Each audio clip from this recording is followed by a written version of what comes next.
अस्सलामुअलैकुम। Public administration 2021 आज हम इसका क्वेश्चन नंबर 6 सॉल्व करेंगे। बाकी क्वेश्चन का आप सॉल्यूशन ये पिछली वीडियोस में देख सकते हैं। तो हमेशा की तरह हम क्वेश्चन को सॉल्व करने से पहले इसको देखेंगे क्वेश्चन में पूछा क्या गया। ये देखिए क्वेश्चन नंबर 6 को हम सॉल्व करेंगे। Discuss Hawthorne effects undertaken by George Elton Mayo in the development of human relations school of thought and its subsequent implications for the administration behavior। ये देखिए इधर मैंने ये क्वेश्चन लिख दिया।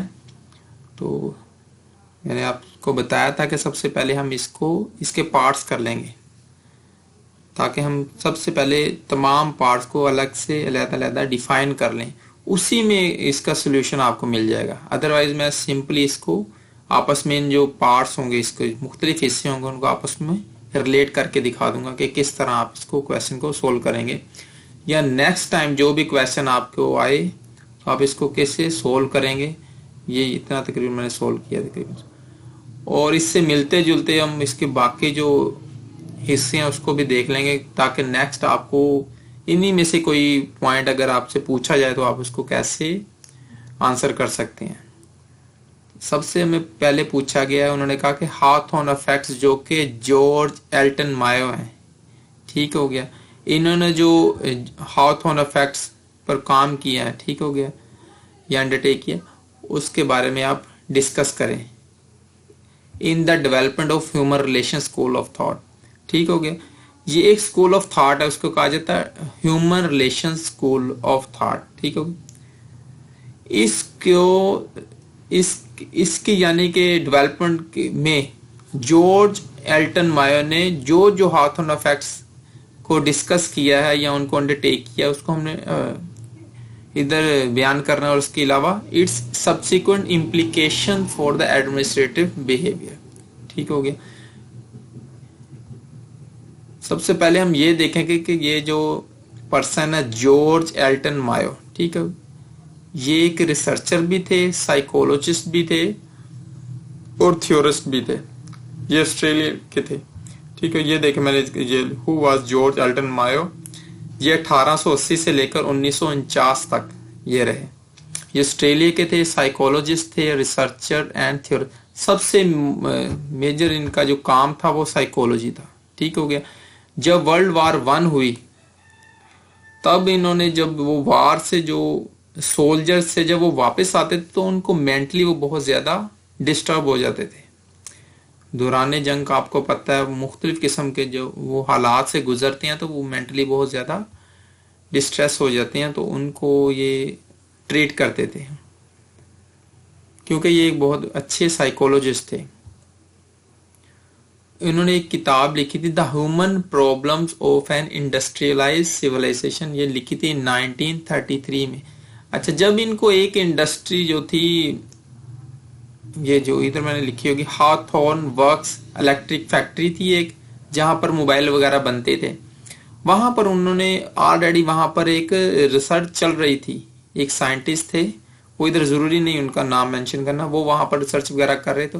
तो उसी दौरान इनको भी इनवाइट किया गया कि आप भी आकर इधर इनको इस पर रिसर्च करें, क्योंकि ये अच्छे साइकोलॉजिस्ट थे।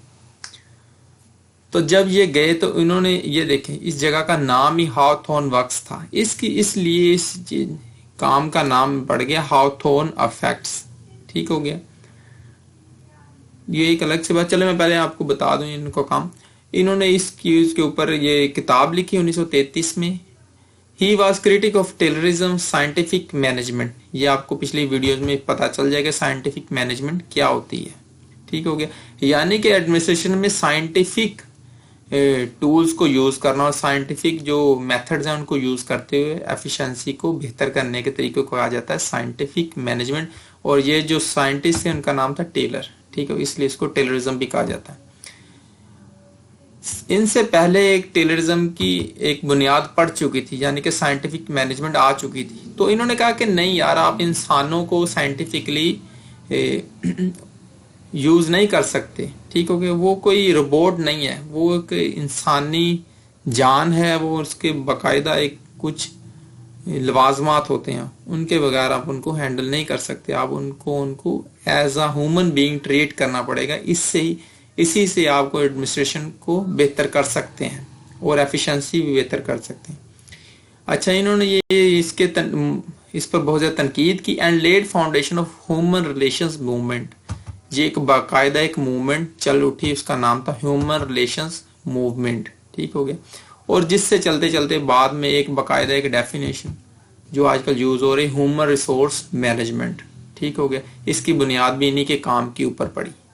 ठीक हो गया। मैं सिंपल आपको पहले डिफाइन इनको करता रहता हूं, फिर मैं लास्ट में आपको कंप्लीट इसके मुतालिक बता दूंगा। What is Hawthorne effect. ठीक हो गया। ये एक इलेक्ट्रिक फैक्ट्री थी जिसका नाम था हाथोन वर्क्स। ठीक हो गया।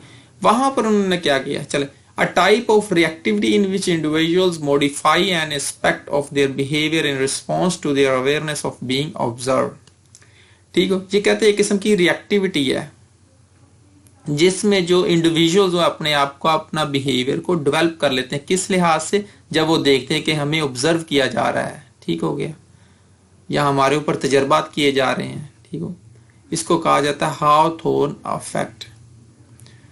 तो क्या हुआ, जब ये इनसे पहले जो साइंटिस्ट थे उन्होंने भी कुछ तजर्बात किए लोगों के ऊपर, मगर इन्होंने क्या किया, इन्होंने जाकर उस फैक्ट्री का बेसिकली मकसद ये था कि वहां पर टर्नओवर रेट बहुत ज्यादा था, high turnover rate. Turnover rate क्या कहते हैं, जब जिस जगह पर मुलाजिम वहां से मुलाजमत छोड़कर जाने की शरह ज्यादा हो जाए एक साल में, उसे कहा जाता है टर्नओवर रेट। वो तो होता है कहीं थोड़ी बहुत होगी, मगर वहां पर बहुत ज्यादा हाई टर्नओवर रेट था। ये देखिए लिखा हुआ हाई टर्नओवर। तो उन्होंने इस चीज को कम करने के लिए कुछ साइकोलॉजिस्ट साइंटिस्ट को इनवाइट किया था, काइंडली आकर आप इसको स्टडी करें कि क्या वजह है कि हमारी फैक्ट्री में लोग बहुत ज्यादा मुलाजमत छोड़ने का रुझान बहुत ज्यादा है। कोई बहुत बड़ी फैक्ट्री थी, तकरीबन वहां पर मैंने स्टडी की हजारों में मुलाजिम थे। तो इन्होंने जो रिसर्च की वहां पर, इन्होंने जो हाथोन इफेक्ट्स, इन्होंने जो तजर्बा किया उनको कहा जाता है हाथोन इफेक्ट्स। ठीक है। कौन कौन से मेथड यूज किए इन्होंने यूज किए, उनका जो रेस्ट पीरियड है, कभी इन्होंने कहा कि उसको कम कर दें या ज्यादा, इस तरह मुख्तलिफ ग्रुप्स बनाए, उन पर तजर्बात किए गए। ठीक हो गया। और इसके अलावा उनको बाकायदा ग्रुप में काम दिया गया कि आप एक ग्रुप के अंदर रह सकते हैं, आपका एक लीडर होगा, आपका एक सुपरवाइजर होगा, एक टीम की शक्ल दे दी गई और उसको बाकायदा एक हायरार्की भी बना दिया गया। और समटाइम्स उनको उनकी पेमेंट इंक्रीज किसी की कर दी गई, किसी की नहीं, और इस तरह उनको बाकायदा इंसेंटिव्स दिए गए, उनका स्टैंडर्ड ऑफ लाइफ को इम्प्रूव करने की कोशिश की कि किस तरीके से इनका जो एफिशिएंसी बेहतर कर सकते हैं। उसके अलावा हम देखते हैं human relation school of thought. अच्छा, जब इन्होंने मुख्तलिफ काम किए, तजर्बात किए, तो इन्होंने खास तौर पर जो मायो थे, ठीक हो गया, ये जो जॉर्ज एल्टन मायो थे, इन्होंने कहा कि जो एम्प्लॉयज होते हैं किसी भी जगह पर जब काम करते हैं तो एज अ ह्यूमन बीइंग के साथ रहना पसंद करते हैं, अपनी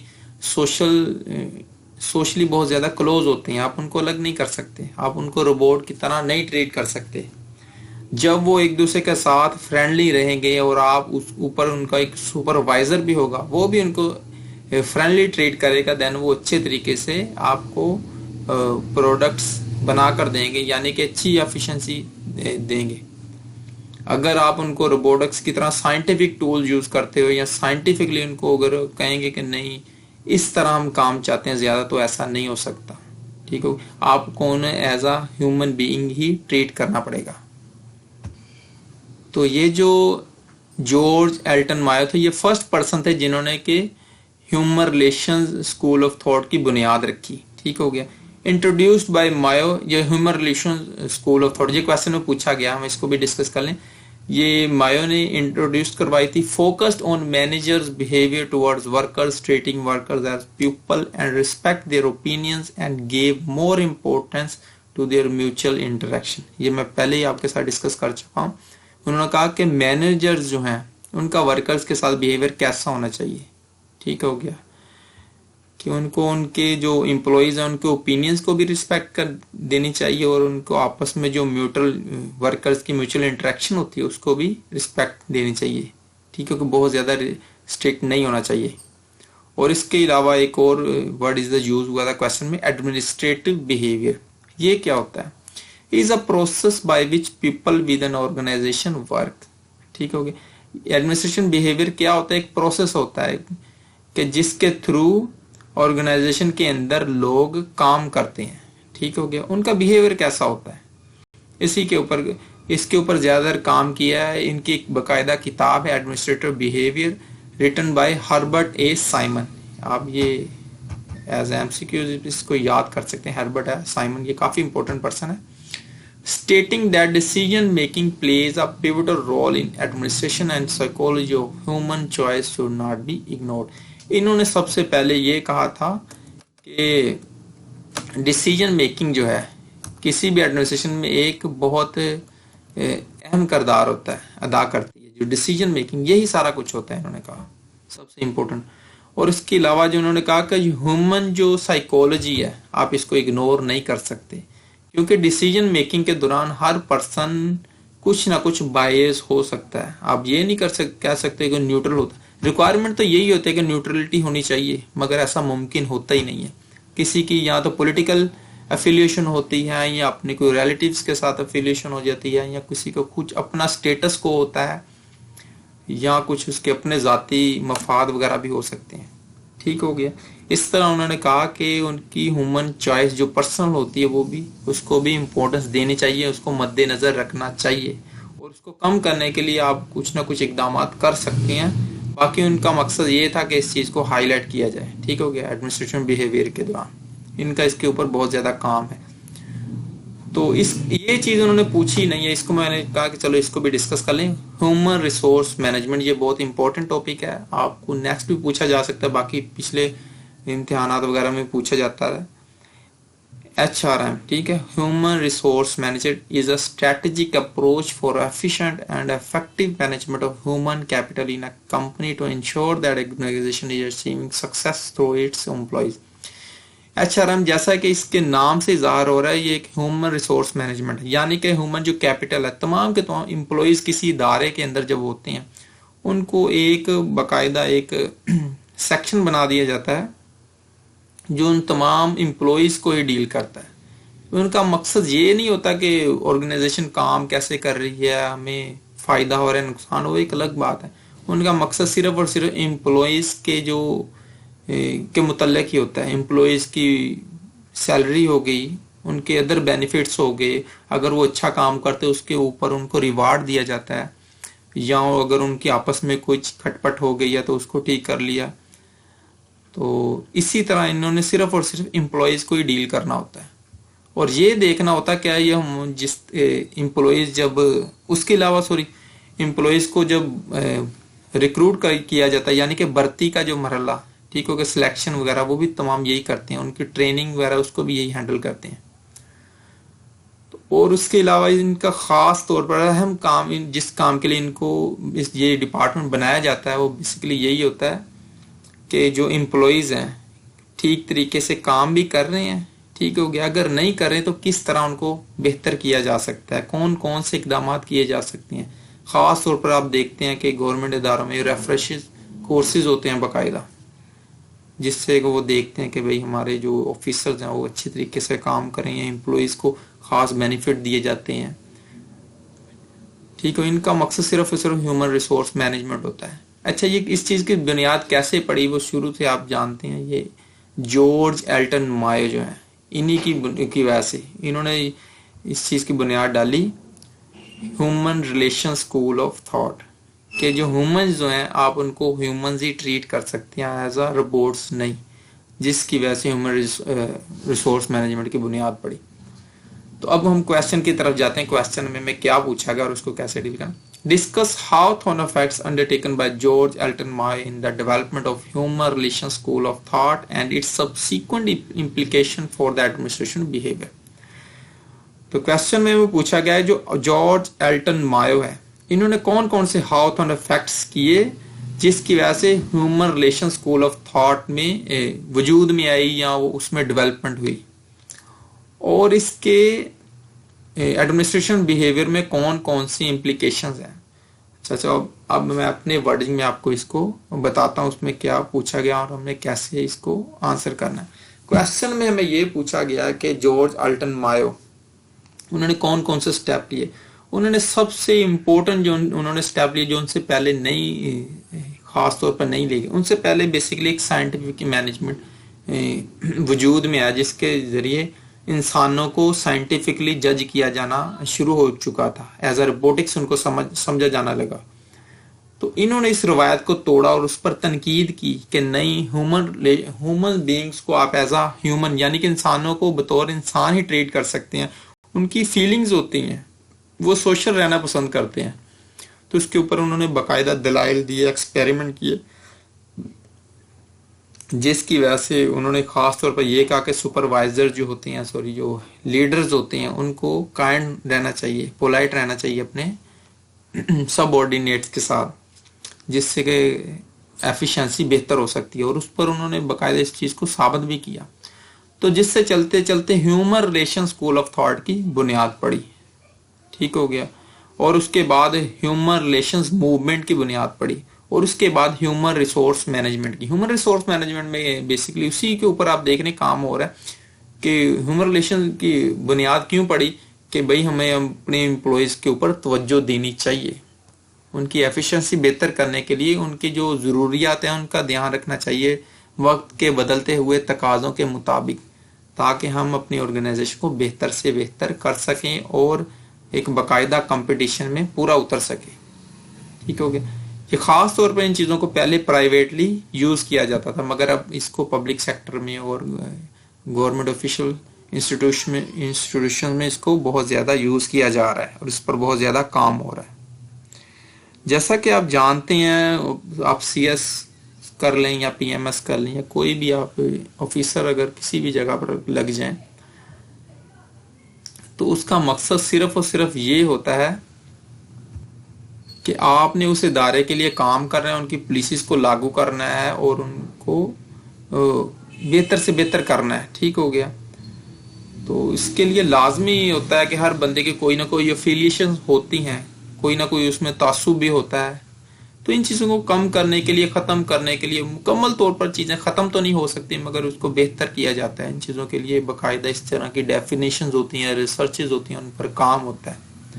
तो आप ऐसा पब्लिक एडमिनिस्ट्रेशन के स्टूडेंट या इस चीज़ को अगर आप ये आपका सब्जेक्ट है, ठीक हो गया, तो ये आपके लिए बहुत इंपॉर्टेंट है कि आप ह्यूमन रिलेशन मैनेजमेंट को अंडरस्टैंड करें और इस तरह के टॉपिक्स, हालांकि ये बहुत ज़्यादा बोरिंग सब्जेक्ट टॉपिक है, मेरा दिल तो नहीं कर रहा था कि मैं इसके ऊपर ये वीडियो रिकॉर्ड करूँ, मगर कुछ दोस्तों ने कहा कि नहीं, ये हमें इसके ऊपर भी इंफॉर्मेशन चाहिए। हालांकि ये इतने इंपॉर्टेंट नहीं होते, ये ऐसा नहीं होता कि आपको नेक्स्ट 2-3 साल तक भी मुश्किल है। ये इस तरह के क्वेश्चन समटाइम ऐसे क्वेश्चन इसलिए रखे जाते हैं ताकि इन चीज़ों को सिर्फ और सिर्फ वो ही सोल्व कर सके जिनकी बहुत ज़्यादा ग्रिप अच्छी है अपने टॉपिक के ऊपर। ठीक हो गया। जिस तरह किसी पर्सन ने मास्टर की हो पब्लिक एडमिनिस्ट्रेशन में, ठीक हो गया, या ख़ास उसकी ग्रिप हो, तो वही पर्सन इन चीज़ों को सोल्व कर सकता है। हर बंदा इनको नहीं सोल्व कर सकता। आप फॉर एग्जाम्पल इनमें देखते थे डिफाइन, मैं आपको बताता हूँ कि आपको अगर क्वेश्चन दिया जाता है, एक पर्सन जिसने बेसिक चीज़ें याद की हुई हैं वो इन चीज़ों को लाजमी इनमें से 4 क्वेश्चन जो हैं, 4 क्वेश्चन, उनको इजीली सोल्व कर सकता है। या देखें, define normative and empirical approaches to public administration and their implication to Pakistan administrative system. ये बहुत ज़्यादा, ये भी बोरिंग टॉपिक है, ये हर बंदा इसको नहीं सोल्व कर सकता है। कल के 100 में से 1 या 2 पर्सन ही हैं जो इसको सोल्व करेंगे। आता शायद 5 से 10 लोगों को भी हो, मगर सोल्व मैक्सिमम 1 से 2% शायद करेंगे। बहुत ज़्यादा ये बोरिंग टॉपिक। अच्छा, उसके अलावा discuss the need for civil service neutrality in development administration, suggest measures for achieving and stretching its practical applications in Pakistan। ये बहुत ही ज़्यादा इजी क्वेश्चन है, बहुत ही ज़्यादा। ठीक होगी। आप अगर क्वेश्चन इंशाल्लाह आप कामयाब हो, आप इम्तिहान में बैठे तो आप सबसे पहले क्या देखें कि जो सबसे इजी आपको जो क्वेश्चन लगे उसको सबसे पहले करें। सबसे पहले तो आप सॉरी ऐसा करें, 2-4 क्वेश्चन आप पहले अपने नोट डाउन कर लेने हैं। लास्ट पर जो रफ पेपर है वहां पर जो सबसे ज्यादा ये 2 क्वेश्चन आपको लगेंगे बहुत ही इजी है आपके लिए, एक को आप फर्स्ट पे लिखें और एक को लास्ट पर, ठीक हो गया। और जो जो थोड़े से नॉर्मल्स हों या आपको कम आते हैं तो उनको आप सेंटर में लिखें, क्योंकि जब वो एग्जामिनर जो आपका पेपर चेक करता है तो सबसे पहले फर्स्ट क्वेश्चन पर उसकी नज़र पड़ती है, तो उसका एक इम्पैक्ट पड़ता है कि यार ये काफ़ी अच्छा है, इसको नॉलेज है। तो जब वो लास्ट वाले क्वेश्चन को सोल्व करता है तो उससे भी इसको इम्पैक्ट अच्छा रहता है कि नहीं यार, तो इससे आपको अच्छे नंबर्स भी मिलने की उम्मीद की जा सकती है, बाकी इसका कन्फर्म नहीं है। ठीक है, ये देखें, ये मैंने क्वेश्चन नंबर 2 देखा, बहुत मुश्किल था। ये 3 है, बहुत इजी है। कोई भी पर्सन जिसको सिंपल सी इंफॉर्मेशन हो तो इसको इजीली सोल्व करेगा। और इसके अलावा क्वेश्चन नंबर 4 का हम देख ले। In spite of numerous advantages of social audit, its arrangement have been mostly ineffective because there is no legal provision for punitive action comment। ये भी तकरीबन 50% है, क्योंकि अक्सर लोगों को यही नहीं पता होता ये सोशल ऑडिट होता क्या है।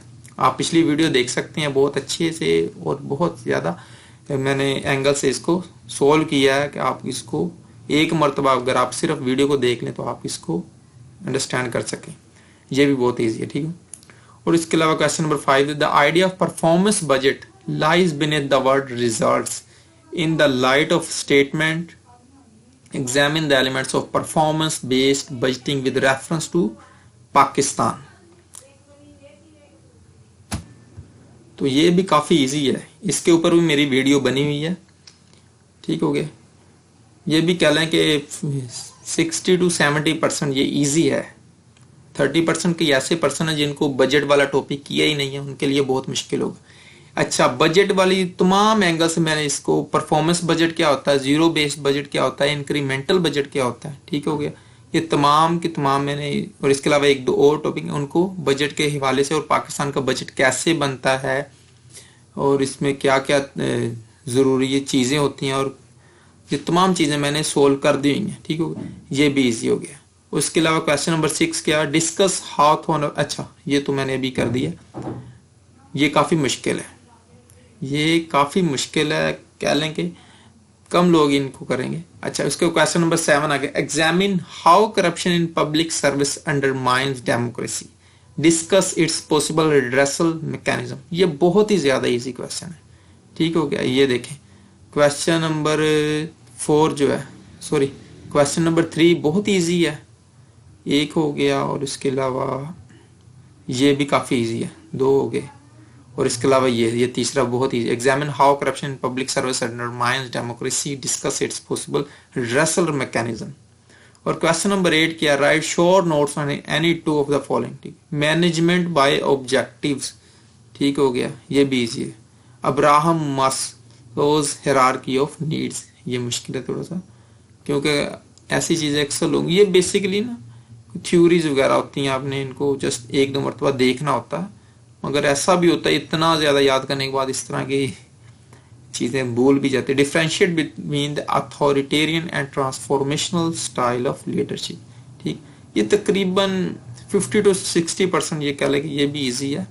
बाकी मैंने 3 आपको ऐसी चीज़ें बता दी जो आपको जस्ट बेसिक नॉलेज हो पब्लिक एडमिनिस्ट्रेशन का, तो आप इनको आंसर कर सकते हैं। और आंसर करने के लिए आपको बाकायदा तरीका मालूम होना चाहिए कि किस तरह आपने हर क्वेश्चन को देखना है। फॉर एग्जाम्पल आपको ये चीज़ें उनके बाकायदा पार्ट्स करें, न्यूमेरेटिव के आपको इन्फॉर्मेशन होनी चाहिए, एम्पिरिकल की अप्रोच, दोनों को मालूम होना चाहिए।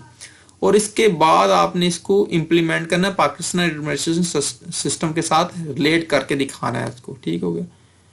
अच्छा, काइंडली अगर आपने मेरा चैनल सब्सक्राइब नहीं किया तो अभी सब्सक्राइब का बटन प्रेस कर दें ताकि आपको नेक्स्ट वीडियोस मिलती रहे। अगर आपको मेरे किसी क्वेश्चन के सोल्यूशन में कोई प्रॉब्लम नज़र आए या कोई सजेशन देना चाहिए, देन काइंडली मुझे कमेंट में लाजमी बताएं ताकि मैं उसको इम्प्रूव करके नेक्स्ट वीडियो में उसको बेहतर कर लूँ। अल्लाह हाफिज़।